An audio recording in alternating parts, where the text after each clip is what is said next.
Welcome in, everybody, to Betting Pros. It's time to place your bets. It is me, Joey P. Joe Pisapia, and it's Week 13 in the NFL. It's time to look ahead to the games, and what a fun weekend it was, and holiday special, too. Ooh, baby! We nailed the Turkey Day parlay, Andrew Erickson and I. Hopefully you enjoyed Thanksgiving. I'm sure for Thanksgiving night, your bellies were full and your wallets were full, because that was a good one. And I know these two cheeseheads loved the way that Thanksgiving started off. Sam Hoppen, Pat Fitzmaurice joining me today. We're going to break down the games. We've got a shorter slate. Week 13, everyone's taking some time off for themselves, but not us. No. We keep going here on Betting Pros every single chance we get. Don't forget, make sure you drop a comment below. Subscribe to the Betting Pros YouTube channel right now. Do it. And click that bell till it goes ding, because you can win a 1-year free premium upgrade to Betting Pros. So go ahead and get in on the action right now. And if you haven't already, download that Betting Pros app on iOS especially, because you get 3 free days of premium to check out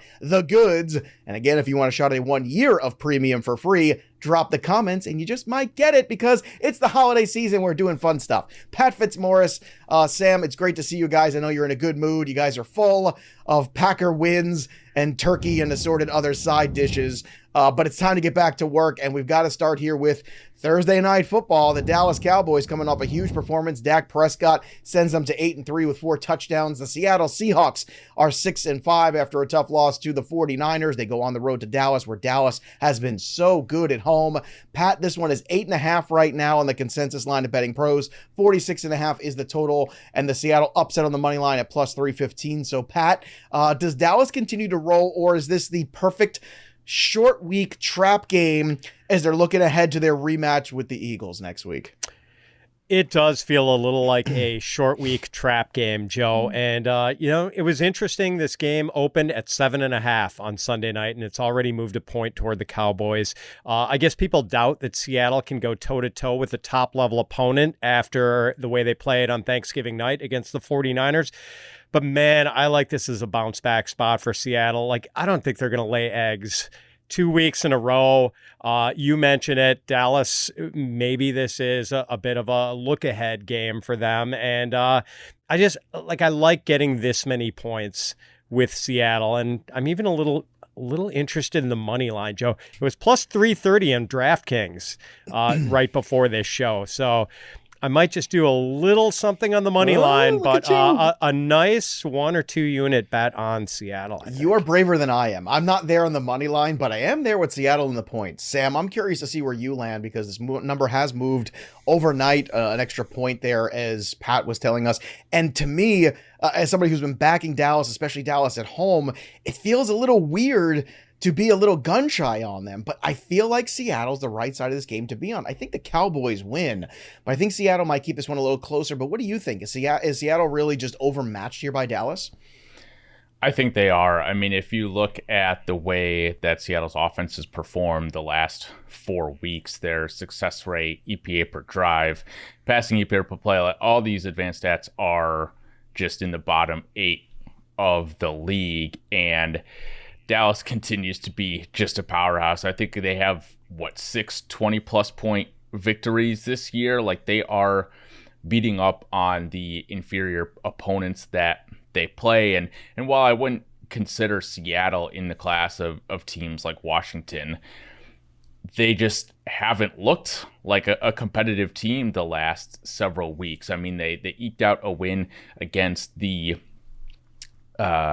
Browns a couple weeks ago, and Dallas has, I think, an opportunity, if they get out to an early lead, to just put them away. They are second in the league in pressure rate over the past 4 weeks, first overall on the season. They've been blitzing a ton as well, and Gino's been okay against the blitz, but I just think there's too much firepower on the Cowboys side of things. Dak is playing at an MVP level right now. So I struggle to take Dallas with that many points. I mean, again, I think if I were to approach this game, I'd rather stretch that out even more to maybe 12, 13 points on an alternate line, just because of the way they have been playing, like I said. But I probably don't have a current lean on this game right now. All right, let's go to the next one here on the list. Let's go to the Sunday games, kicking things off here with the Indianapolis game against Tennessee Titans. They're going to travel to Tennessee. They are 2-point favorites on the road in Tennessee are the Colts. 42.5 is the number. Plus 110 if you like the Titans on the money line. Sam, this one to me feels about right. If anything, I'm looking towards the under potentially in this game. I just still, even though, Will Levis will be at home and Derrick Henry had a good game, it still feels to me like that offense has its issues. And I think we can agree on that. The question is, can the Colts defense continue to suppress the opposing offenses of teams like the Tennessee Titans? I'm leaning the under. That's the most attractive thing to me here. But anything really pop to you in this one? Yeah, the under is one thing that did pop out to me. Tennessee is by far one of the slowest paced teams in the league. They tend to run the ball a ton, especially with Derrick Henry, which keeps the clock moving as they're going. I typically do love Colts and overs because they are one of the fastest paced teams, but I think in this matchup, when Gardner Minshew, he's played well, but I think still has a wide range of outcomes, has a chance to keep this game close and keep it towards the under. I want to bet on the Colts. I think I'd rather play them on the money line than with the 1.5 or 2 points. But I think the under is the right play for right now. Pat, do you agree here that the under might be the most appealing early value here on this game? I'm not really interested in it, Joe. Like I agree that, I don't know, maybe it's the slightly better percentage play than the over, but I don't really like the total in this one. Part of it is that Gardner Minshew has faced this murderer's row of pass defenses in his 7 starts this year, like Ravens, Browns, Jaguars. I think he's faced 4 top 10 teams in pass defense DVOA. And every team he's faced in his 7 starts has been top 21. So this is the first time he's facing a team that's ranked near the bottom of the league in pass defense DVOA. The Titans are 28th. So maybe he does a little bit more business than he's been doing recently. And boy, I don't really like either side of the total here, Joe. And I don't like either side. I can't go against stay away to stay away, Pat. Yeah, I can't go against Vrabel as a, a home dog against a respectable but not truly good team. Mm-hmm. I just, it's a good thing I've given up betting Colts games, Joe, because I don't want to touch this one. It's a good practice, I think. Go ahead, Sam. Pat, you mentioned Vrabel at home. I mean, I think Shane Steichen should easily be in the Coach of the Year conversation right now. I mean, with what he's done with the Colts, I mean, if the season ends today, the Colts are in the playoffs as a wildcard team after their number 1 quarterback went down the 4th overall pick in the draft, and possibly one of the worst rosters in the league heading into this season. I think at this point, Steichen probably has the coaching advantage over Mike Vrabel. It's funny. Sam is echoing everything I just talked about with Pat on the Fantasy Pro show this morning, too, which is how much I'm going to love the Colts next year because I love Steichen. I love Anthony Richardson. I love that JT is in the fold. I'm going to be very in on the Colts in 2024. But this week in week 13, if that money line was a little bigger, if you were giving me plus 210 on the Titans, then I'm listening. But right now, the plus 110, I'm just looking the under. Let's look to the Los Angeles Chargers, who are chasing their tail. To the New England Patriots they go, who are chasing the number 1 overall pick in this year's upcoming NFL draft.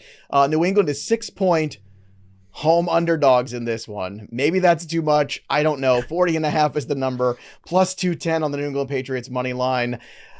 Oh, Pat, this is a tricky one here. Confidence in the Chargers is hard to come by, especially where I stand. I was right, though, however, about the Baltimore Ravens not being favored by enough in that game on Sunday night, despite the fact it was not a thrilling contest by any stretch of the means. But this is a tough one here because the Patriots offense is having all sorts of problems. They can't move the football. The Chargers coming up with a very low total in their game this past Sunday night. So what do you make of this from an early Lions standpoint? Is there any value at all? I don't know, Joe. I'm pretty repulsed, to be honest with you. And the first thing that struck me is just the Chargers as a 6-point road favorite. Really? In New England. Against what anyone? world are we living in? I know. Yeah, traveling cross country for an early start. So, I mean, I'm leaning Patriots here, as grotesque as that feels, Joe. And we've seen the Patriots lay eggs at home, although they did manage to knock off Buffalo at home. So, man, like as little confidence as I have in this Patriots offense, I think I'm going to take them in the points this week because I can't wrap my head around this star-crossed Charger team being favored by almost a touchdown on the road. It just, my head cannot get around this. I understand. Sam, I don't know if you want to echo the sentiments of Pat here, but this is really tough because you have this weird rotation at quarterback here. It feels like everything in New England is just imploding on itself, and the Chargers are right there with them. So that becomes very difficult to kind of figure out a side to take in this game. But do you have one? I don't. I mean, I think I made this game New England +4 when I was first looking at it. So getting 6 points theoretically should mean I should be taking the Patriots here, but it's so tough. I mean, the quarterback play is so abysmal for the Patriots, whether it's Mac Jones or Bailey Zappi. I do think that this could present a potential live betting opportunity with the Chargers, depending on how they come out of the gates. The Patriots' rush defense has been exceptional all year. They have the number 1 ranked rush defense in terms of EPA per play and success rate. So if the Chargers do come out passing the ball, then I'd be more inclined to start adding some Chargers lines to my portfolio. But without knowing what they're going to do, because again, they still have Austin Eckler, who theoretically is a good running back, but I think is better for fantasy than as an actual running back at this point. But I'm not touching this right now. Yeah, the live one is an interesting wager there. And look, process tells you, I agree, the Patriots are probably the side to be on, but it feels really hard to be confident about that after what we've seen the last few weeks from them. The Detroit Lions coming off a tough Thanksgiving Day loss. 8-3 they are now going against the 5-6 New Orleans Saints. This one's in New Orleans. Detroit is still 3.5 point favorites in this one at -108. That's the consensus line at Betting Pros. 45.5 is the total, and you've got +160 on New Orleans to win. Now, that Lattimore injury was a bad one. Obviously, they missed him last week. Also, Olave getting hurt, Shaheed getting hurt. Sam, a lot of injuries here for the Saints. I would jump on this Detroit line now at 3.5 because I feel like over the week this one's going to grow. This is one of my favorite early ones, and you are nodding your head, so it feels like Sammy Ballgame is with me. Let's preach. Let's go. Yes. I mean, you listed all of the injuries. Michael Thomas was put on IR before this game. Chris Olave left with a concussion. Rashid Shaheed left the game with a thigh injury. Like, they're down to Lynn Bowden and A.T. Perry as their top receiving options. Now, I think Chris Olave probably has a decent chance to play in this game, but Cam Jordan also left with a shin injury in the game. I mean, I don't know what you've seen from the Saints that makes you think they're going to be able to keep it close in this point. I think you're buying Detroit at a sort of a low point after an embarrassing loss on Thanksgiving. They went for it on 4th down a bunch of times in that game, obviously, and it didn't go their way. But if some of those do, then there's a chance that they come away with that victory. I think the Lions too have a massive coaching advantage. I think Dan Campbell is much better than Dennis Allen. So I couldn't have gotten on this Detroit Lions line quicker this morning. Yeah, I'm with you, Sam. Pat, this also feels like, I think the secret sauce there too was the pass rush that the Packers got on Jared Goff. He was just looking for his life, running around all day long. They're trying to avoid that. I'm not sure necessarily that New Orleans is capable of putting that kind of pressure on them. And I know it's a road game, and I know we should be, maybe theoretically a little bit more respectful of New Orleans, but with all the injuries, with all the circumstances, and plus coming off that bad, embarrassing loss with some extra time to prepare, I'm with Sam. I am all in here early because I think this 3.5 easily gets to 4.5 or maybe even 5.5 by the time we get to Sunday. I'm with you guys. I've already bet the Lions, not only all the injuries that you mentioned, but Joe, you said it, the extra prep time and the fact that the Lions obviously have a bad taste in their mouth, like losing to the Packers at home in a game that everyone in America was watching, basically. So they're motivated. And can I interest you guys in the under in this game? Like the total moved from 44.5 to 45.5. It's gone up a point, and I kind of like the under because the Saints don't have much of a running game at all. And while we have seen teams carve up the Lions through the air lately, including the Packers, I might add, Derek Carr has been having all sorts of trouble getting the ball into the end zone. Like, he is just not able to seal the deal once the Saints get inside the red zone or even inside the 30, to be honest. So, plus, like, yeah, maybe Dennis Allen is the inferior head coach here, but I do have a lot of faith in Dennis Allen defensively getting it done. The Saints are still a pretty good defensive team, even without Marshawn Lattimore. So I don't think the Lions are going to go crazy offensively. So I sort of like the Lions and the under in this one. By the way, since we started the show, this number's already moved on FanDuel, at least. It's up to 4.5. So there you have it, everybody. Everybody seems to agree. So get in as soon as you can on this one before it gets out of control. Next one here, the unlikely 7-4 Pittsburgh Steelers will be at home. They are 5.5-point favorites against the Arizona Cardinals right now. The number for this game in consensus is 40, which feels about right to me. Plus 200 for Arizona in the upset. The Cardinals really struggled yesterday against the Rams. Pat, I imagine they will struggle on the road here against Pittsburgh. I know with Matt Canada gone, there's a new excitement here with the offense of the Pittsburgh Steelers, the first 400 yards of offense they've had in 4 seasons. But still looking at the Pittsburgh Steelers, is 5.5 too much? It might be, Joe. Every time I feel confidence in the Steelers, I bet them and they burn me severely. So I'm not really interested in either side here. I'm kind of interested in the over, though. Like, the Steelers averaged 6.2 yards per play in their first game without Matt Canada as the play caller. They look pretty good on offense. Like, didn't score as many points as they should have, given that they were over 400 yards of offense. And like, this Arizona offense is spunky too with Kyler Murray. So I think we're going to see more than 39.5 or 40 points in this one, but I don't really like either side. Sam, I'm confident in the Steelers' victory, but I'm just not confident in the 5.5. Can you get me there? No, I can't. I took the Cardinals with the points this morning. I mean, I think it's the better quarterback getting the points. Kenny Pickett has still not played well this year, despite him having probably his best game this past week against the Bengals. But the fact that they came away with a single-digit win against a team starting, God, I can't remember the Bengals quarterback name, but it's Browning. Yeah, Browning. Like, I think with this lower total too, there's a chance that the Cardinals keep it close. They have been pretty successful rushing the ball with Kyler Murray and James Conner back as well. So give me Arizona with the points here. Yeah, that 40 I don't care for, but the Arizona side is where I'm leaning to. This next one's one of my favorite early ones. I want to jump on this one. The Atlanta Falcons travel to New York. They are 2.5-point favorites there. 34 is the number for this game. If you like the Jets for the upset, it's plus 120 on the consensus Betting Pros line. And again, don't forget to download the Betting Pros app and make sure you're using it so you can make sure you're tracking all of these. Use the game notifications so you know what's going on the line alerts, so you know exactly when these lines all move, because that is crucial. It's not just what games to bet, it's when to bet them.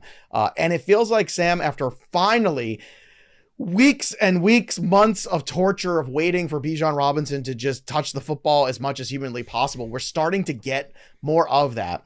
That confidence in Bijan is why I am confident in the Falcons. I think the Falcons defense is pretty good. I think the Jets quarterback play is absolutely atrocious. There's no way out of it. It's a downward spiral to hell for the New York Jets quarterback situation. I'm in on the Falcons on the road. Not something I say very often, but where are you for this game? Joe, you might have been the first person to use the word confident and Falcons in the same sentence. And road. Don't forget the road part. I mean, as far as I can tell, like, they could throw this game on Friday afternoon again and just sort of skip past it. But the Jets defense is undoubtedly the best unit in this game. I think, God, 34.5-point total is just, it's so low. Desmond Ridder has struggled. I mean, between him and Derek Carr on Sunday, they were just having a battle to see who could play worse in the red zone. So I kind of like the Jets here. I mean, I think I'd prefer to tease them out to 8.5 points, especially, again, with such a low total. I think Tim Boyle, who I believe they already announced would be the starter for this game, will have slightly better success being able to move the ball against the Falcons than the Miami Dolphins. The Jets do have a slight rest advantage here. So if I'm gun to my head choosing a side, it's teasing the Jets out with something else. I feel like the Falcons smell winning this division now after that win against the Saints. I think they recognize that this is a tough matchup against the Jets here, but the Jets offense, I think, is just going to make mistakes that are going to hand this game over to the Falcons, whether it be interceptions, fumbles, short fields. I think they're going to present the Falcons with a W, and as long as they keep the ball in Bijan Robinson's hands more than Desmond Ritter's, I think they should come out with a victory. But Pat, what do you think? Could be, Joe. Did you say you were excited about this game? Because I'm excited to bet this game, not to watch this game. Oh my goodness! I'm not going to watch it if I can avoid it. But yeah, if I watch this, it's going to be because my eyes are pried open, Clockwork Orange style, and I'm being forced to. I think I'd rather watch one of those electric football games where you turn it on and the board vibrates and the players go all over the place randomly. More entertaining football than this game is going to produce. That's actually what the Jets offense looks like. People just vibrating randomly on the field with no direction whatsoever. Yeah, I wish I could have your level of confidence in Arthur Smith's offense against the Jets defense. And I'm kind of I'm not going to bet either side. I just don't like either side of this. I wish I had taken the under when it was 35 on Sunday night on DraftKings. Now it's 34 on DraftKings. I might still have to just grab it at 34.5 on FanDuel because, yeah, this game is going to be – I can't see this game getting to 30 points. Like, I just can't. The post-game press conferences locally after the game here, I watched a bunch of them because I live in the New York area.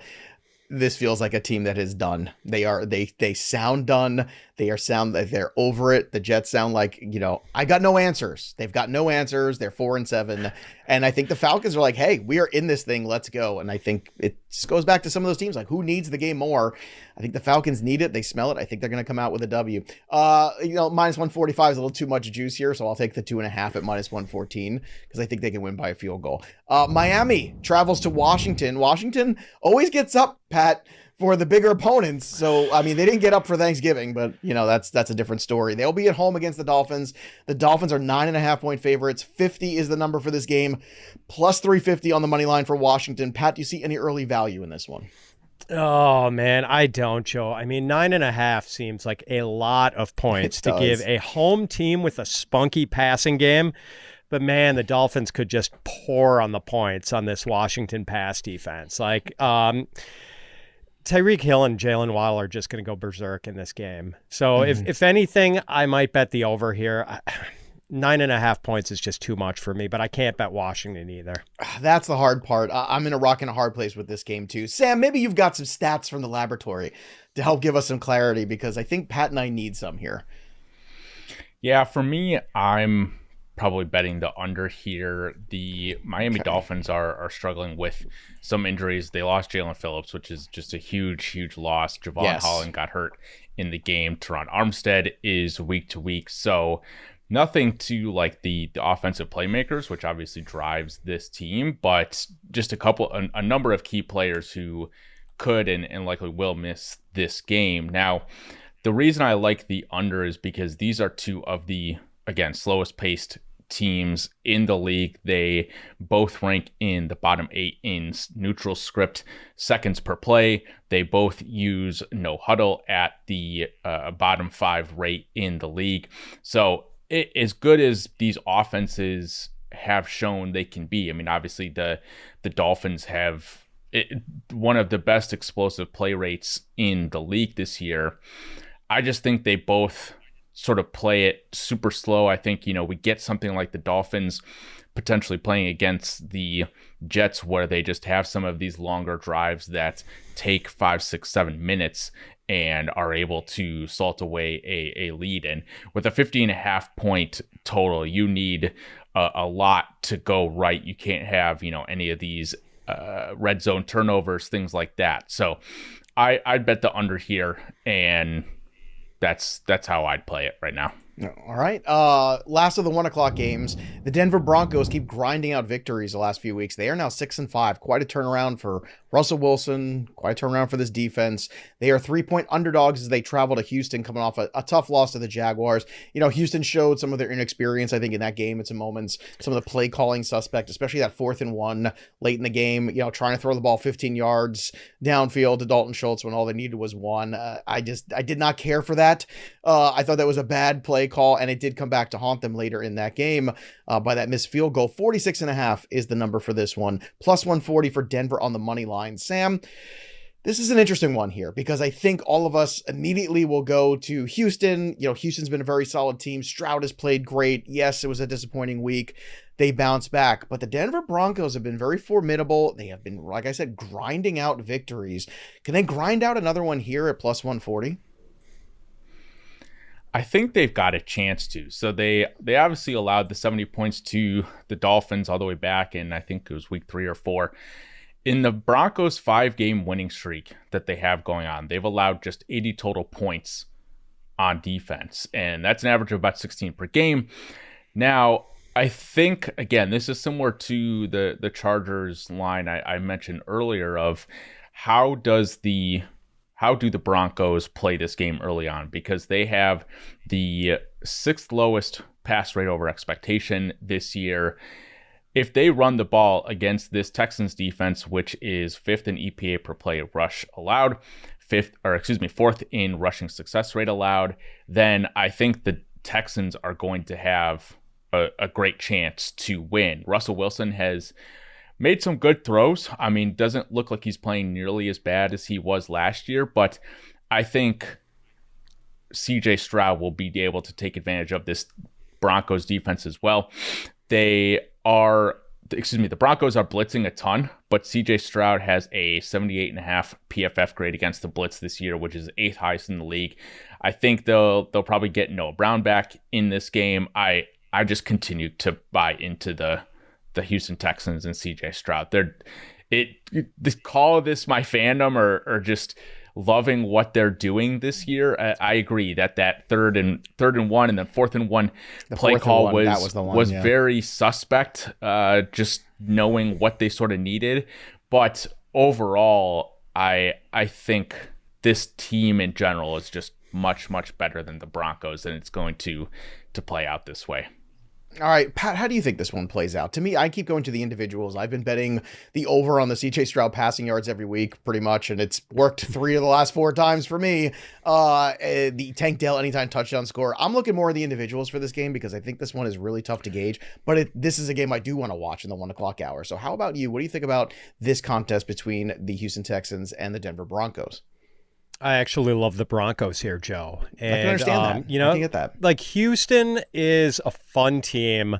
I get why Sam loves them. I love them too. Like, they have been like the surprise, enjoyable team to watch of the 2023 season.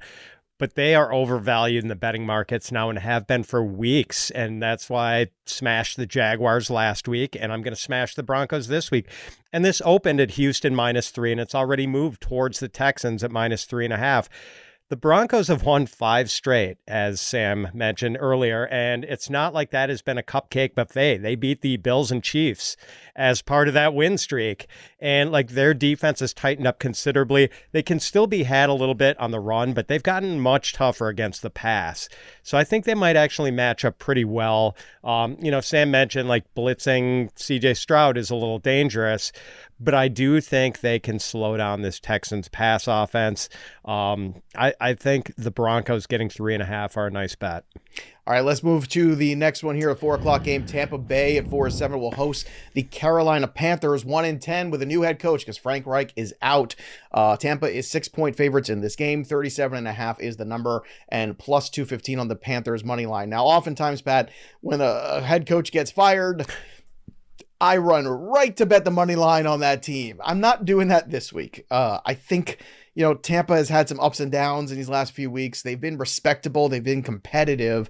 They're good up front, which is the one thing I keep coming back to, which is where obviously the deficit of the Carolina Panthers lies. So do you think that they get any balance out of this Frank Reich firing? Do you think the 6 is too many points? What do you think about Tampa and the Panthers?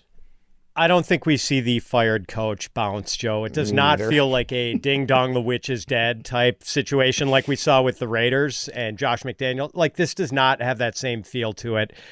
I can't lay 5 points with the Buccaneers. And this one open at like, I just can't do that. But I don't want to bet the Panthers either, especially when I have so much concerns about their ability to block the Buccaneers front. So I'm just staying away from this one.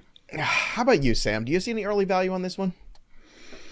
So I actually kind of like the Panthers on the money line, and there's a couple of reasons for that. One, you're leaning into this variance. We have a lot of unknowns in this game, obviously, with the Panthers and the coaching side of things, sort of what they're going to end up doing without Frank Reich. But on the Buccaneers side of the ball, Baker Mayfield got banged up. Now, we did just get news that the MRI on his ankle was negative for ligament damage, which is good, but there's a chance he potentially could sit out this game. And then you've got Kyle Trask, who still might be a better quarterback than Bryce Young at this point. But it's what I think I would consider a high entropy game, a game in which there could be a lot of different ways for this to play out. And you're just sort of buying into the variance and targeting the plus money outcome to hopefully, again, get the benefit if there is a lot of variance. So it has nothing to do with liking the Panthers or anything that they're doing. It's more so just a percentage play and hoping that you land on the right side of the variance with the Panthers. All right, well, the Eagles have continued to land on the right side of the variance. Every close game, they tend to come out with a victory. They're 10-1. They're at home. They're taking on the San Francisco 49ers in a big-time NFC matchup. And, man, the Eagles have been running this gauntlet. They are beating the Chiefs. They've beaten the Bills. They beat the Cowboys. They've now have the San Francisco 49ers and the Cowboys again. The schedule is the toughest there is. And yet, with all these victories, they are underdogs in their own building. Sam, I understand the 49ers have played really well in the last few weeks. I get that. I think that the Eagles are going to take this personally. I like the plus 120 on the money line for the Eagles. 46.5 is the number. Tell me I'm wrong, Sam. I want to hear this conversation. What do you think about 49ers Eagles, which is the marquee matchup of the day for sure? This is going to be a great game. I'm really looking forward to it. If you use 2 to 1.5 points as home field advantage, this line would suggest that the 49ers are about 3.5 or 4 points better than the Eagles on a neutral field. Now, in Predictable, which uses past performances and upcoming betting lines to come up with team power ratings, actually says that that's about right, but that feels like a lot to me. So I think I would lean with the Eagles. Now, Lane Johnson missed the game yesterday against the Buffalo Bills. I think Philadelphia might need him to have a good chance because Nick Bosa lines up almost exclusively, right across from right tackles. So I think this is a game where, again, I want to take the home dog in Philadelphia, but I'm waiting a little bit to get some positive news on Lane Johnson because while I don't think he truly moves the market that much from a point spread perspective, I do think it could change the outcome of the game. Pat, Fletcher Cox also had that groin injury. That's a big piece if you don't have that up front. The Eagles are just so good on both sides of the ball up front. And I think that's, at the end of the day, we could talk all we want about all the evolution of the NFL, but that's still what wins football games in a lot of ways. And Hurts has been outstanding. Hurts to me is the MVP. And I don't know why he's not getting enough hype for it. Maybe he is. He's pretty high up on the board. But Pat, how do you see this one? This is the game everybody wants to see. I've been on the Eagles the last few weeks. I've been making money on the money line. I feel like the Eagles take this one personally, and I think they see that bye sitting out there, and if they win this game, they know they've pretty much locked up that bye, and I think that is a huge thing, and there's only one of those teams now in the last few years that gets that. Yeah, and you mentioned how the Eagles have been fighting their way through tough competition, Joe. I mean, it wasn't that long ago that the 49ers were on a 3-game losing streak, and now they're favored in Philly, and when I saw this open up as the 49ers being 1.5 point favorites on Sunday night. I kind of thought that by today that line would move a little bit more towards the Eagles. No, it actually went up to 2.5. Like it's not moving in the direction I thought it was going to move.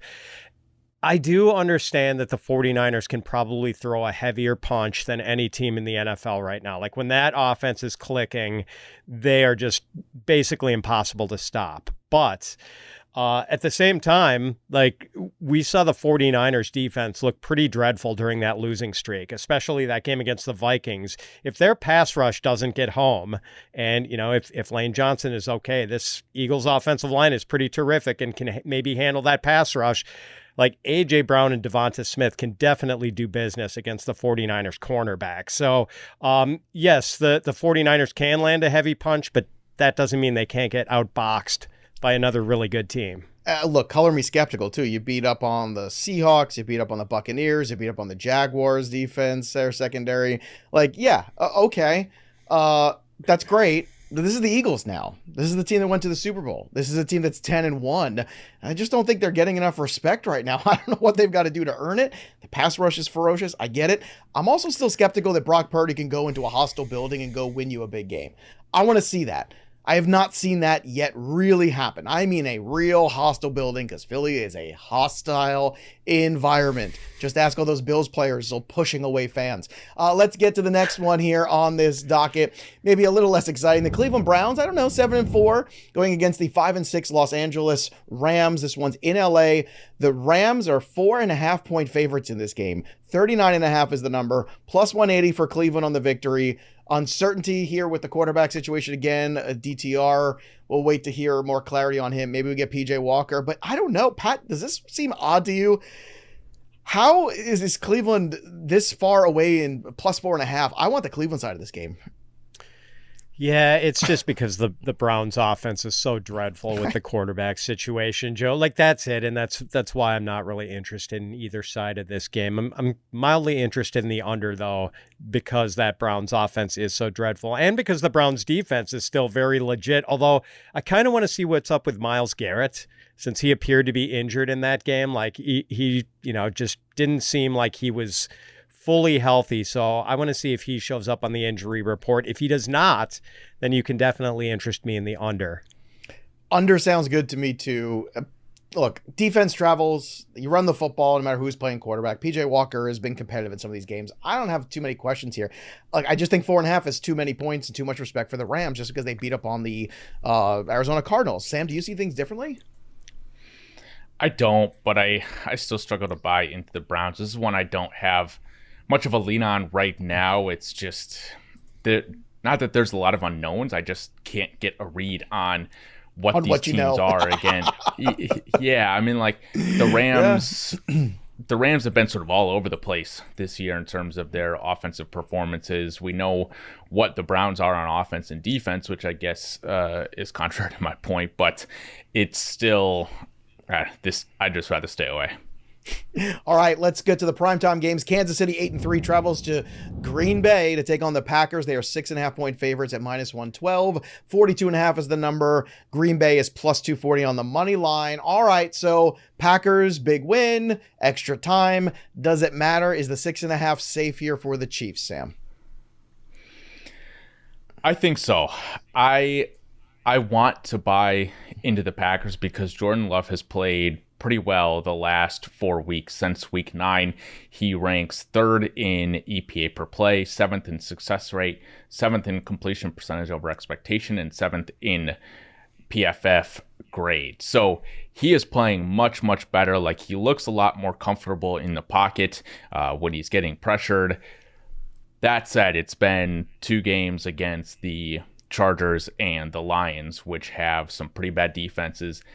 The Chiefs still have one of the best defenses in the league. I think the Chiefs offense, despite a couple of drops again in the game against Las Vegas, found their footing a little bit. I think they'll be able to run on this Packers defense, which got gashed on the ground once again against Detroit. And I think, again, with the Packers zone heavy scheme, Patrick Mahomes and Travis Kelce will just be able to take advantage of it a ton. Pat, your thoughts on Green Bay KC? The difference between the 6.5 points this is sitting at now and the 7 points it opened at is pretty monumental. I was mildly interested in the Packers at 7 points, Joe, but at 6.5, I just can't do it. It's something of a revenge game for Jordan Love, because when he made his first NFL start 2 years ago, it was in Kansas City when Aaron Rodgers had COVID-19. It was very ugly, and the Packers defense actually overachieved and threw a blanket on Patrick Mahomes that game. But Jordan Love couldn't even pick up a first down that game. So the Packers lost a low-scoring rock fight. I think we'll see more offense in this one, and I think the over is somewhat interesting. But, man, I don't see value in either side, quite honestly. I see value with the 6.5 on KC. Give me the Chiefs here to figure things out. They started off slow against the Raiders and they figured things out. I just think that's where they are. I think they're just kind of one of these teams that's just kind of floating around there. They know how good they are, and sometimes they're not good enough, and sometimes they don't execute enough. Now that pass rush in Green Bay, if they can bring that, what they brought over to Jared Goff to Mahomes, that's going to be interesting. So we'll keep an eye on that. But right now, I'm confident with the 6.5 on KC. Last one here. Maybe this would have been a lot more fun a few weeks ago, theoretically, than it is now. The Jacksonville Jaguars at home, 8-3, taking on the Bengals at 5-6. Joe Burrow set to have his surgery today, so we're not going to have him, obviously, rest of season. But 8 points is the number here. The Jacksonville Jaguars are favored by. It's a pretty good size number for the Jags. Coming off a huge win. 39 is the over-under, plus 300 for the Bengals upset. Your thoughts, Pat, on this game? Is 8 too much or just about right? Just about right. I don't see any value in this. Jaguars are a really good team. It's sad that we're not getting a Joe Burrow, Trevor Lawrence matchup. That would have been fantastic. The line seems right. I feel sorry for the Bengals and having to go into this game without their swaggy QB. So I don't think I'm going to touch this one. Sam, you touching this Monday night contest? I'm not. The Jacksonville Jaguars are obviously been a very good team this year, currently in contention for the number 1 seed, which would make my bank account very happy. But the Jaguars just haven't totally been able to put teams away. They had the blowout win against the Titans a couple of weeks ago, but just a 10-point win over the Steelers, a 7-point win over New Orleans. It doesn't seem like they're totally equipped to put teams away. They have one of the worst rushing offenses in the league. So if they are passing the ball a ton, and I think that's where one of the bigger weaknesses for Cincinnati's defense is, then for sure I love the Jaguars, but I'm not sure that that's going to be the case this Sunday. Next Monday. So I'm staying away from this one as well. I like the individuals in this game. I like the ATN overs, whatever they're going to put them at. It doesn't matter. I'm going over. I like the Calvin Ridley anytime touchdown scored too. He has been red hot the last few weeks. I like that trend.